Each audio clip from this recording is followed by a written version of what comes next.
გამარჯობათ, სიმართლე რომ ითქვას, საკუთარ შემოქმედებაზე საუბარი არც თუ მიადვილება, მაგრამ გამომდინარე იქიდან, რომ სულ ახლახანს ჩემი პუბლიცისტური კრებული ქართული კორიდა გამოქვეყნდა და ვისაუბროთ თავისთავად ამ წიგნზე, იმიტომ რომ ეს გახლავთ მონაწილეობა, ჩემი უშუალო მონაწილეობა იმ ლიტერატურულ მოვლენებში, რომელსაც წლების მანძილზე ძალიან აქტიურად მივდევდი და საერთოდ, რა თქმა უნდა, მე ვეთანხმები ჩვენ სულნათ აკაკის, რომელიც ამბობს, რომ წერალი უნდა იყოს მესარკე და გადმოსცემდეს იმას, რასაც ხედავს და რაშიც უშუალოდ მონაწილეობს. პუბლიცისტური კრებული ქართული კორიდა ზუსტად ამისი გამოძახილია.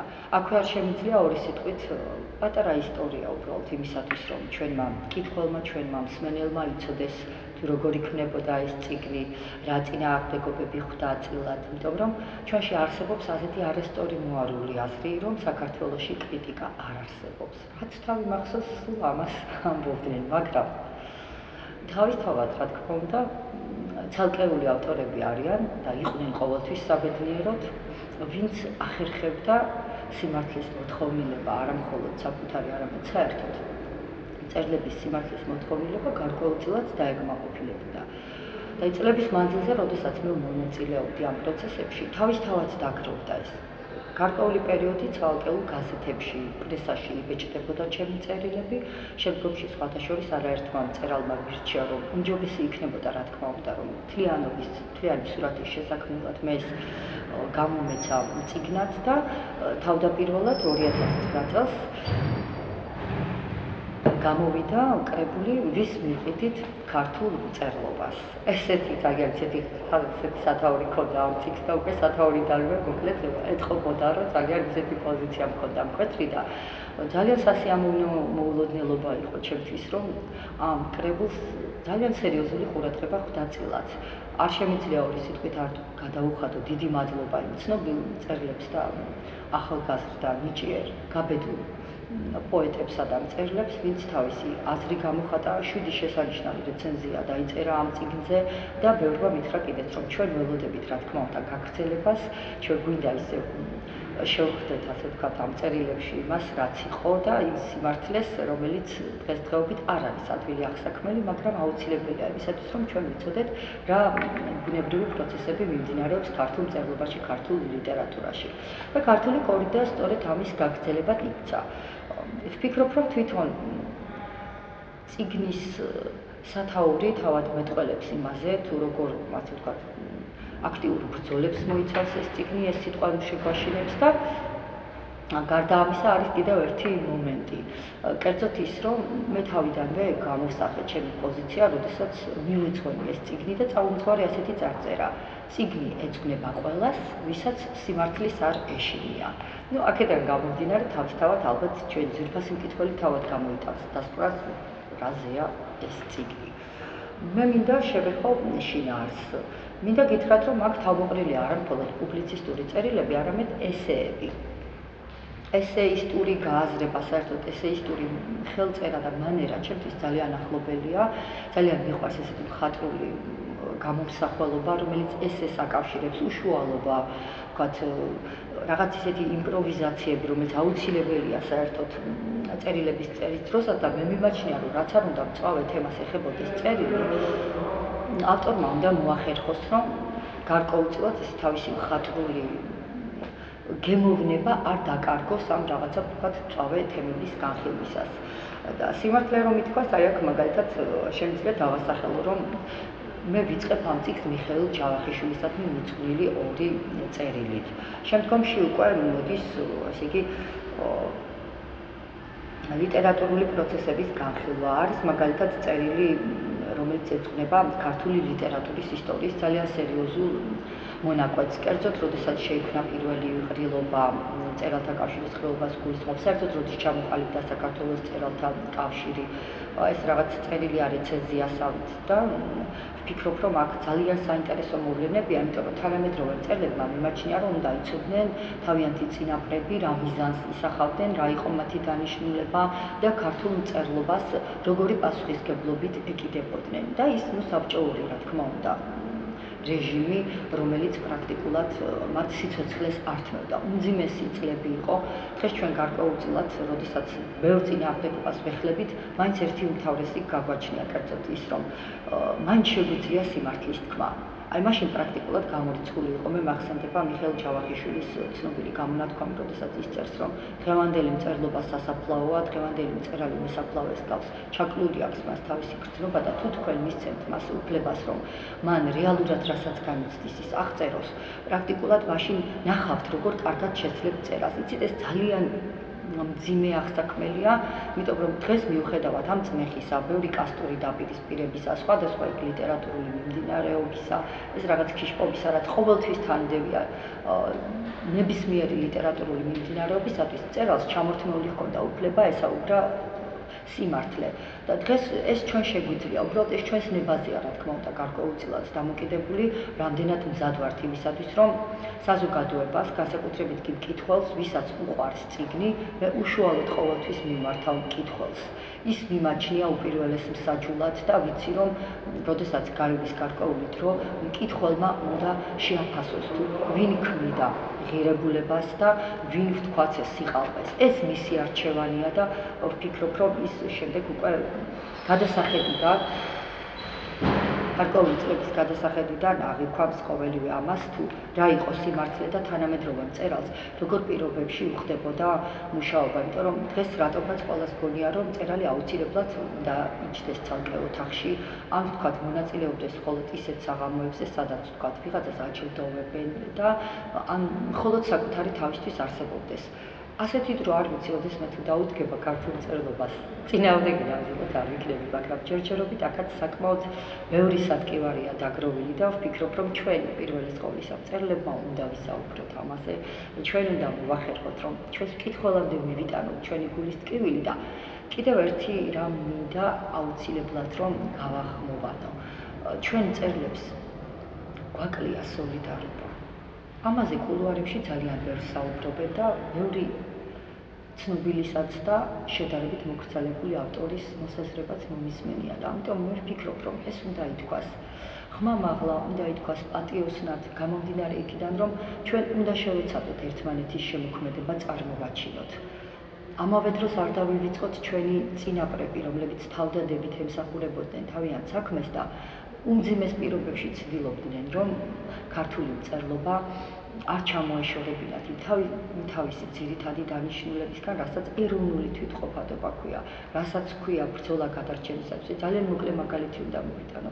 შესანიშნავი პოეტი ზიმონ ჩიქოვანი, რომელიც კარგად მოეხსენება ჩვენს საზოგადოებას, რომელმაც რეპრესირებული მწერლის, არაჩვეულებრივი მწერლის ლევან გოთუას შესანიშნავი თხზულება გმირთავ არამი, მოგეხსენებათ, რომ ის ლევან გოთუა რეპრესირებული იყო და 22 წელი კოსტრომაში იყო გადასახლებული და ის ქვაზე კვეთდა თავის გმირთავ არამს, აი დააკვირდით როგორ და ეს ნაკვეთები რაღაცნაირად გამოიტანეს ამ გადასახლებიდან, ციხიდან, ეს ცალკე ისტორია გამოუგზავნეს სიმონ ჩიქოვანს, რომელმაც აი რაღაცნაირად თავი მოუყარა და გამოსცა წიგნი. აი წარმოიდგინეთ როგორი მართლა საოცარი რამ არის, მართლა გმირობის ტოლფასია და ეს მან თავისი პიროვნული ღირსების ხარჯზე გააკეთა.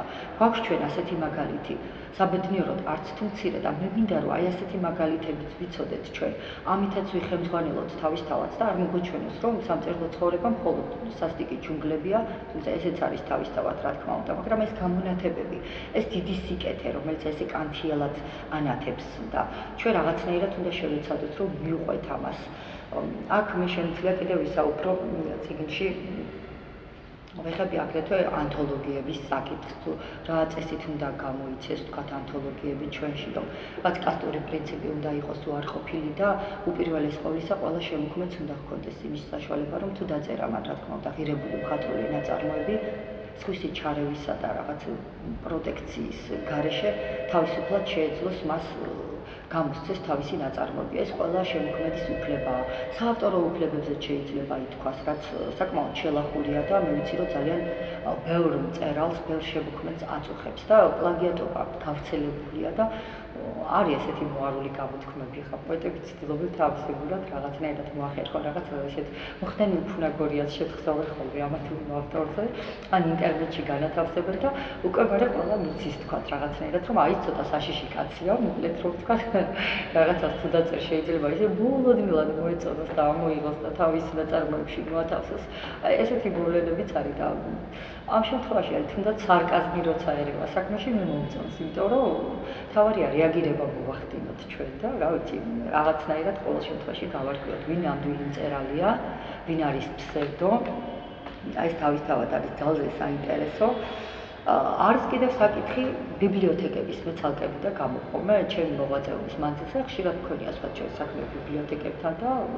აქ აღწერ ვთქვათ სხვადასხვა ბიბლიოთეკას ვფიქრობ ესეც საინტერესო იქნება ალბათ მკითხველისთვის იმიტომ რომ ბიბლიოთეკა ორხესის აზრით ეს არის ცოდნის ტაძარი სადაც ჩვენ მოწიწებით უნდა შევხვიდეთ და აქედან გამომდინარე მე პირადად რამდენიმე ბიბლიოთეკა შემიძლია დავასახელო საბედნიეროდ, სადაც თქვათ კეთილი განწყობა მწერლების მიმართ. ნუ საჯარო ბიბლიოთეკა აუცილებლად უნდა დავასახელო აქ ის მზაობა, ის მიდგომა მწერლებისადმი, ხელოვნებისადმი. ვფიქრობ, მართლაც სანიმუშოა და ის თავისუფალი ნება, რომელიც შემოქმედს გააჩნია ამ ბიბლიოთეკაში სხვათა შორის ძალიან კარგად არის დაცული. ამისთვის ძალიან დიდი მადლობა მინდა გადავუხადო მესვეურებს განსაკუთრებით როგორც მე ვეძახი კეთილჩინოვნიკს გიორგი კილაძეს თავისთავად რომელიც ძალიან დიდ საქმეს ემსახურება და იცით შემოქმედისთვის ძალიან მნიშვნელოვანია როდესაც შენ გაქვს პირობა სადღაც სიმართლე აქ ბევრი საინტერესო პროექტი ხორციელდება და ამისთვისაც რა თქმა უნდა მე ჩემ წიგნში ამასაც ვეხები თავისთავად იმიტომ რომ ჩვენ უნდა ვიცოდეთ სად გადის ზღვარი თქვათ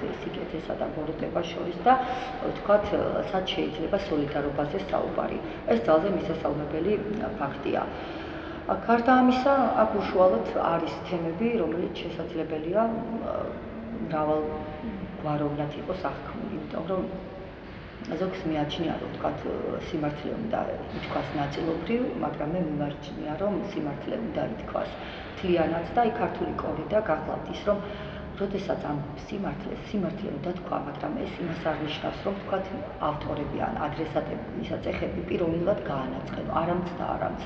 მე მიმაჩნია, რომ კრიტიკის მიზანი უნდა იყოს მოვლენების გააზრება, სადკივარის საფუძვლიანი შესწავლა, მაგრამ პიროვნულად არ უნდა შეეხო ავტორს და მით უმეტეს გამორიცხულია, რომ მას მიაყენო გარკვეულწილად შედეგი. ეს ჩემთვის მიუღებელია, იმიტომ რომ კრიტიკოსმა უნდა იცოდეს კრიტიკის საგანი, აღწეროს, მხატვრულად გაანალიზოს და ფაქტი.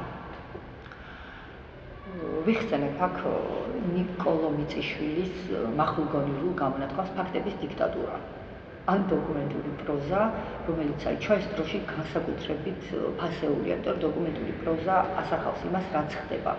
და ყველა კრიტიკოსმა უნდა გაითვალისწინოს, რომ დაასახოს ის, რაც ხდება. ეს არის ფაქტი. რაც შეეხება ამ წიგნს. ვფიქრობ, რომ მკითხველები და მწერლები თავად დააგემოვნებენ ამ წიგნს და აზრთა სხვადასხვაობა უფრო დამეხმარება და ჩემთვის იქნება უფრო უკეთესი, რომ თქვათ მე განვსასწრო შემდგომში როდესაც ვიმუშავებ ამ მწვავე თემებზე, რა შეიძლება იყოს თქვათ მისაღები, მაგრამ მაინც მე მიმაჩნია და ნამდვილად ვფიქრობ, რომ წერალი უპირველეს ყოვლისა უნდა იყოს მოქალაქე და არ უნდა ეშინოდეს სიმართლის. არა მხოლოდ მწერალი, მხატვარი, ხელოვანი, იცის მსოფლიო ისტორია ბევრი ისეთი ავტორი, რომელიც თქვათ გარკვეულწილად მაღალი ოსტატია მხატვრულ დონეზე საკმაოდ მაღალ საფეხურზე დგას, მაგრამ რბილად რომ თქვა სიმართლესთან მოიკოჩლებს და კითხოს კიდე აინტერესებს ყოველთვის ადამიანების ბიოგრაფია, გამორჩეული ადამიანის ბიოგრაფია, თქვა ის ორმაგი სტანდარტებით ხომ არ ცხოვრობს, რა თქვა შემოქმედებაში. სხვაგვარად წერს და ცხოვრებაში სამწუხაროდ ჩვენი დრო ისეთია, რომ ეს ორმაგი სტანდარტი საკმაოდ ფეხმოკიდებულია და ამ პრობლემატიკაზეც არის საუბარი სხვათა შორის ქართულ პოლიტიკაში. ახლა ჩვენი წინაპრები, მისაბაძები იყვნენ განსაკუთრებით ვიტყოდი 19 საუკუნის მოღვაწეებზე, რომლებიც უანგაროდ ემსახურებოდნენ ქართულ მწერლობას და ვფიქრობ, რომ თანამედროვე მწერლებმა არასდროს არ უნდა დაივიწყონ მათთან ურთიერთობის ძაფი. უნდა იცოდნენ სანიმუშო წინაპრები თუ როგორ გულმოდგინებით ეკიდებოდნენ საქმეს. ეს რაც შეეხება პუბლიცისტიკას, აქ მე მინდა დავცინო აგრეთვე ერთი რამ.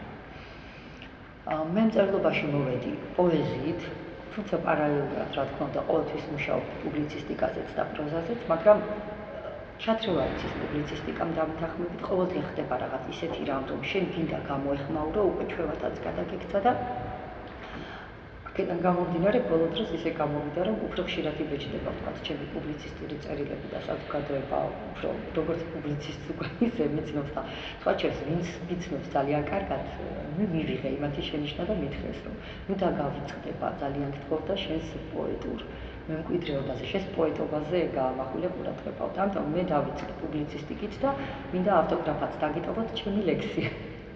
რა თქმა უნდა, ამით საზოგადოებას აუცილებლად იწევს უპირველეს ყოვლისა მე ვარ პოეტი.